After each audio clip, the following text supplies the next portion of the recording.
இன்னைக்கு வந்து சாம் கரனோட பேட்டிங் தான் சர்ப்ரைஸா இருந்துச்சு. ஸோ லாஸ்ட் மேட்ச் அவரால் வந்து இது பண்ணவே முடியல, ஸ்ட்ரைக் பண்ணவே முடியல. பால் தான் ரன் அடிச்சுட்டு இருந்தாரு, ரொம்ப தடுமாறினாரு.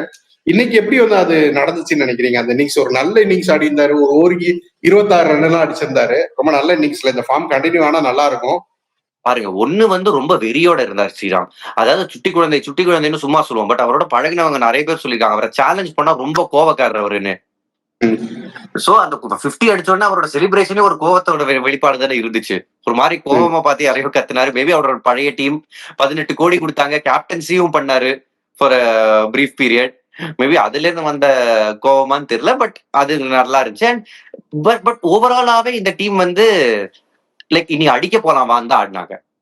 இல்லைங்க, நீங்க சொன்ன மாதிரி அவர் பெவிலியன் போறப்ப கூட பஞ்சாபோட ட்ரெஸ்ஸிங் ரூமை பார்த்து ஏதோ பேசிட்டு போன மாதிரி இருந்துச்சு. வீடியோ எல்லாம் சர்க்குலேட் ஆயிட்டு இருக்குது. சோ அந்த மாதிரி தான் அப்படின்னு நினைக்கிறேன். ஸோ ஏதோ ஒரு வெறியில தான் வந்து பண்ணியிருக்கிறாரு.